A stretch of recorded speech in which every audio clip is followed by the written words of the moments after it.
Hey guys, Joe here. Welcome back. Today I'm going to be talking to you guys about something that is honestly really close to my heart, and that, quite obviously, is Spider-Man. When I think about why Spider-Man means so much to me, I think back to one of the core memories I developed that even predates me having, full consciousness. That memory being waking up, sitting down in front of the TV, and watching Spider-Man and His Amazing Friends. That weird little show that's only a third about Spider-Man was the exit sign that led me down the road of hyperfixating on the webhead for the next 20 plus years. Needless to say, Spider-Man is probably the hero that's had the biggest lasting impact on my life. That being said, I absolutely love the Spider-Man movies, and with No Way Home coming out this week, I thought it would be fun to sit down, rewatch all of the Spider-Man movies, and rank them for your viewing pleasure. For the sake of this video's runtime and my sanity,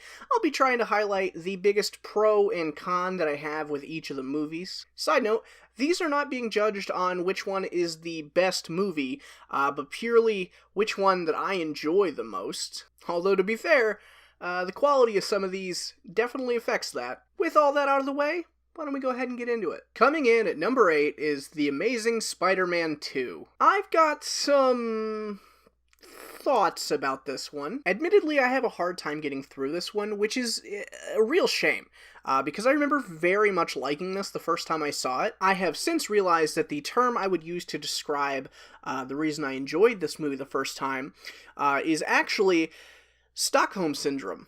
All jokes aside, let's go ahead and start up with this movie's greatest upside. I absolutely adore this suit. When it was originally revealed ahead of the trailer, I remember vividly freaking out about the most comic-accurate Spider-Man costume that we'd ever had so far. I loved this suit so much that I went to Instagram, posted a screenshot that included the caption that reads as follows, in all caps, mind you, OMG, yes! They're changing the Spider-Man suit to resemble the comics more truly.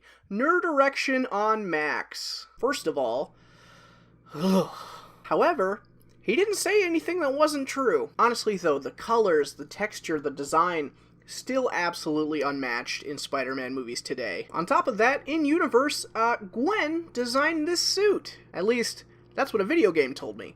And they never lie. Now for the downside. There's a lot to complain about with this movie, as the internet has done for the last 7 years relentlessly, but my biggest complaint, by far, has got to be the first 15 minutes of this movie. Like most people, I would say the number one thing that the Amazing Spider-Man franchise could have cut out to save time and make a more cohesive story would have been the plot point about Peter Parker's parents. I do not care about a plane crash that kills two characters that maybe have a combined screen time of 15 minutes across 2 movies. Every single time I watch it, I skip the first 7 minutes and then choose to go directly into what is the coolest shot in this entire movie. The problem is, I really want to love the first 10 minutes that we see of Spider-Man in this movie. Some of it I absolutely do. The way that he swings through the city, the way that he is incredibly jokey as his default spider-sona. However, Spider-Man being jokey should not come at the expense of letting a madman take a hijacked truck through New York City, smashing into cars and killing innocents. But we don't see anybody die. Okay, yeah, you get struck by a runaway truck going 60 miles an hour through Manhattan at midday, and you tell me that you survived that. Overall, I'm going to be giving this movie a 4 out of 10. It's certainly not the worst movie I've ever seen, but God, is it a chore to get through. Next up, coming in at number 7, Spider-Man 3. Right off the bat, I do not think this movie is as bad as people say it is. Don't get me wrong, the movie has obvious, frequently criticized problems, and it's the weakest of Sam Raimi's trilogy, but it at least feels like a natural continuation from the first 2 movies. I will never forget seeing this poster and freaking out at the inclusion of the symbiote suit in this movie. That being said, and you might want to sit down for this, but my biggest upside in this movie is the symbiote is just so much fun as a plot device. Before we go any further, yes, the plot behind the symbiote suit is absolutely ridiculous. For example, is Peter doing a jazz walk and acting like a pretentious douchebag kind of corny? Absolutely. Why don't I mind it? Well, let's think about it for a second. Think about it. If somebody as socially awkward as Tobey Maguire's version of Peter Parker suddenly was imbued with a symbiote that raised his confidence and made him outgoing, wouldn't this be what that guy thinks is cool? Not to mention, goofy dances aside, the fight scenes that he has while he's in the black suit are so brutal and so much fun to watch. Well, Joe, if you think the black suit is a benefit, do you like Venom in this movie? No. I never said that. I will stand by the fact that I think this movie would have been a better movie if the studio decided not to add Eric Foreman with piranha teeth. That being said, my biggest problem with this movie isn't the fact that there are too many villains. Oh no. My biggest problem with this movie is the fact that Peter Parker is a fucking moron. Over the course of this movie, Peter goes from wanting to propose to Mary Jane to being broken up, and about 85% of that is his fault. He is constantly blind to her problems, and most of that has to do with the fact that his life is finally going well, so he just doesn't notice that she's dealing with shit. I think the ultimate example of his idiocy in this movie, though, is his decision to kiss Gwen Stacy at the celebration where he gets the key to the city. I don't know a single person that would think recreating a special moment that you created with a loved one in public would be a good idea. I have no idea what mental gymnastics he went through to think that maybe this was a good idea, but I guess it just goes to show that, in the end, maybe Doc Ock was right. Peter Parker.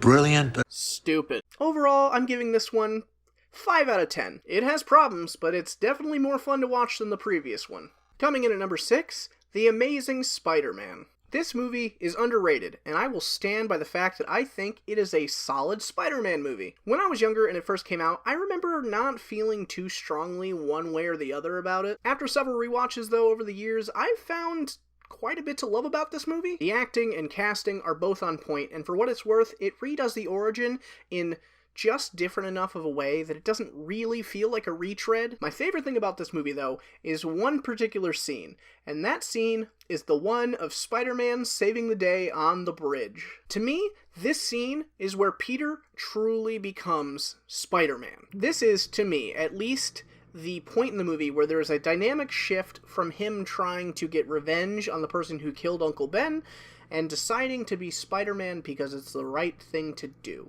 Also, his interaction with the kid in the van, I think, is peak Spider-Man. Sure, web swinging and making jokes, that's important, but making the people that Spider-Man is trying to save feel safe?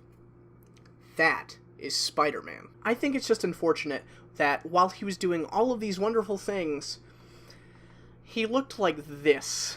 Yes, my biggest complaint with this movie is the suit. Maybe it's a good thing that my biggest problem with this movie is such a small thing, but boy does it bug me. Before we go any further, I want to say I get what they were trying to do with the suit in this movie. I really do. What better way to separate the two franchises at that point than with two completely different suits? Unfortunately, I really just think that this suit missed the mark and didn't execute well. I mean, seriously, look at the eyes. Why did they make them yellow? What was this decision? I mean, does this mean that Spider-Man has jaundice now? Overall, I'm going to give this movie a 6 out of 10. It's always a fun watch, and it has a really, really entertaining and talented cast. Coming in at number 5 is Spider-Man Far From Home. Looking at our first MCU entry on this list, there's a lot to like. Tom Holland as Peter Parker is charming as always. For what it's worth, I think that Taylor Swift's punching bag makes for a pretty good Mysterio.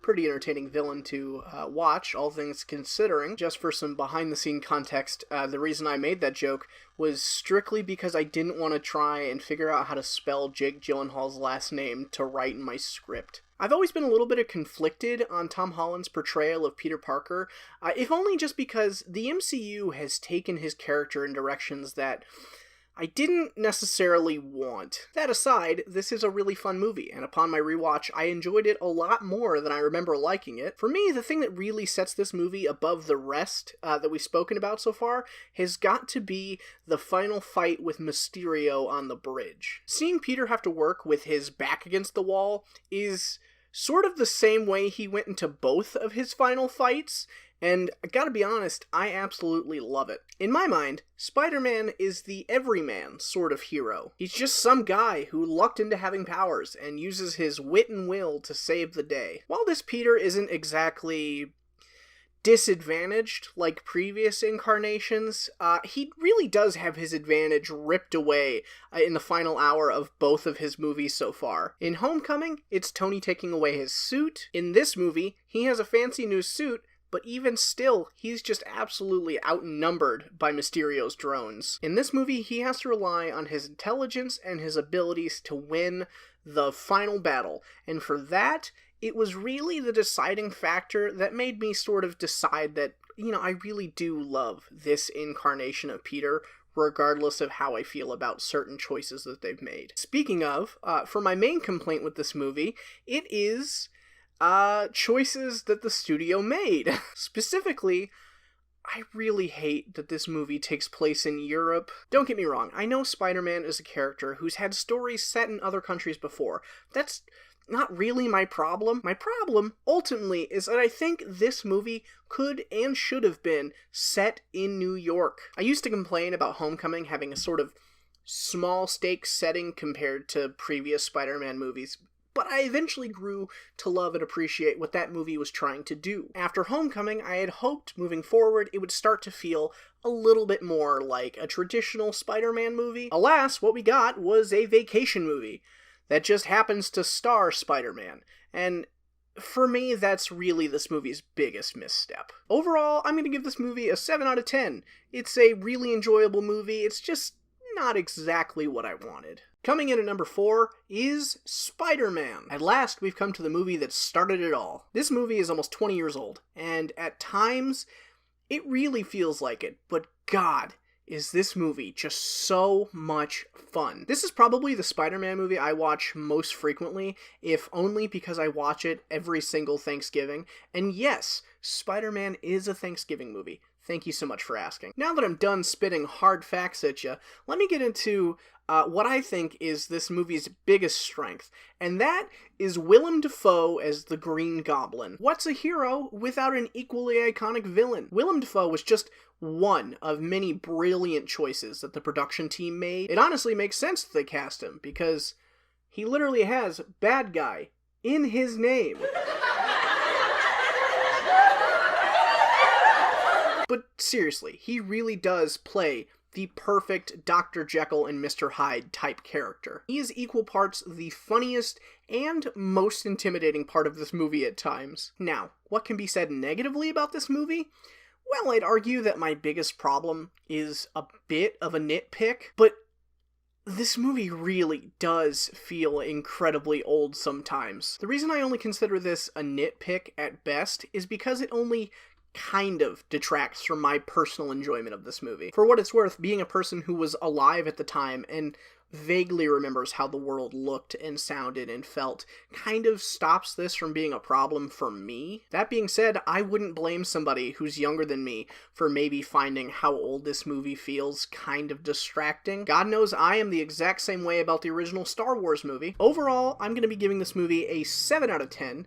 It is fantastic, it's a work of art, and it's a movie that we're going to be discussing for another 20 years. Coming in at number 3 is Spider-Man Homecoming. This movie's placed on the list kind of caught me off guard, but what can I say? It is a solid flick. It's no secret that this movie is more of a comedy / coming-of-age film than a just run-of-the-mill superhero entry, and I used to not always be the biggest fan of that, but it's grown on me.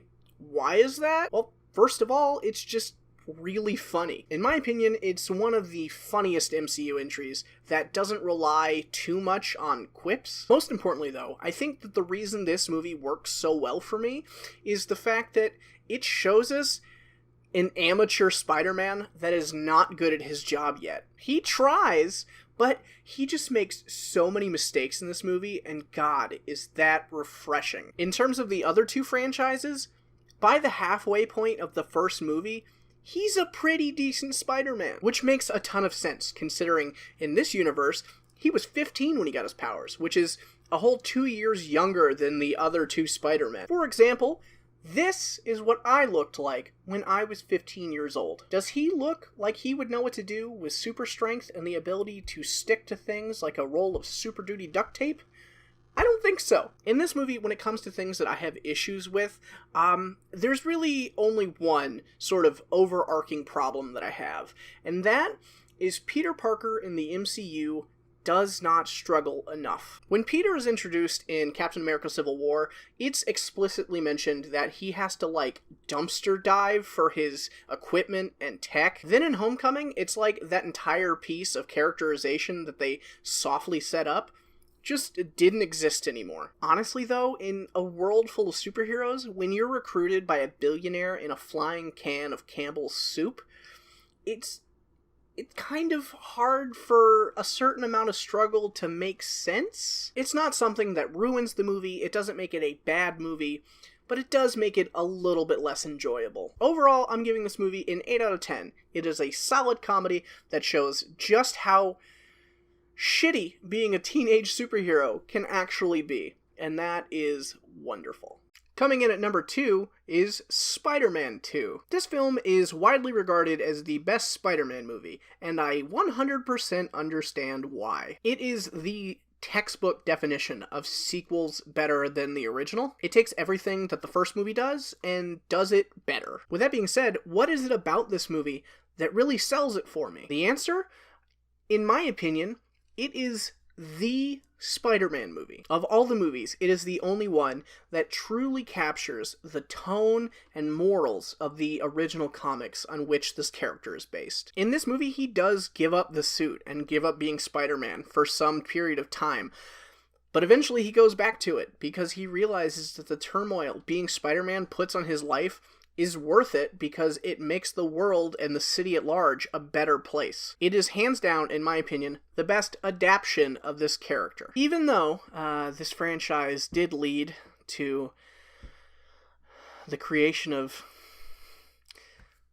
this, now it's time to talk about the part of this movie that drags it down for me, which, admittedly, is really hard with this one. I really don't have that much negative to say about this one, but if I had to pick one, it's a bit of a minor gripe, but to me, it's never really made sense that Peter Parker loses his powers in this movie. I know what they were trying to do. He's not all in mentally, so it's like, it psychs him out of having his powers, but like, he was mutated by a genetically enhanced super spider. The first movie literally shows the spider bite changing his DNA. Honestly, I think it would have been more narratively fulfilling if he quit being Spider-Man and he still had his powers, because then losing your powers kind of makes it a less difficult choice to quit being Spider-Man when it's so hard on your life. Overall, I'm giving this movie a 9 out of 10. It is one of the top 5 superhero movies of all time, and I will not be taking questions at this time. Alright, last, but certainly not least, coming in at number 1 is Spider-Man Into the Spider-Verse. To be quite honest with you, this may be my favorite animated movie of all time. Out of all the movies that we've talked today, I really do think that this one has the most rewatch value. If I had to describe what I love about this movie in one word, that word would be balance. This movie has a lot of characters, and we have 2 movies on this list that suffer because of that. However, this movie never once feels like it focuses too long on a character that it shouldn't. This movie truly is the perfect balance between lighthearted fun and levity and comedy and having real stakes and consequences. I mean, Miles' uncle gets shot and killed right in front of him, and somehow this uncle death has more impact than the old man, not Charlie Sheen, or I guess in the MCU's case, luggage. Now, that aside, I do have one single problem with this movie, and buckle up, because it is a bit of a doozy. You can hate me for this all you want, but in my opinion, it is so weird that Miles' universe's Peter is blonde? No, yeah, I'm serious. That is my only problem with this movie. Peter Parker is not blonde. Is it silly that that is my only problem? Absolutely. But what can I say? This movie is just such a treat. But with that being said, I hope you guys enjoyed today's video. If you did enjoy it, feel free to like and share it with your friends. If you really enjoyed, feel free to subscribe, and while you're at it, hit that little notification bell so you can be notified whenever I upload. A link to my last video will be on the screen right now, and a link to a video of YouTube's choosing will be directly below that. And with all that out of the way, one more time, I hope you enjoyed today's video, and I will see you guys in the next one.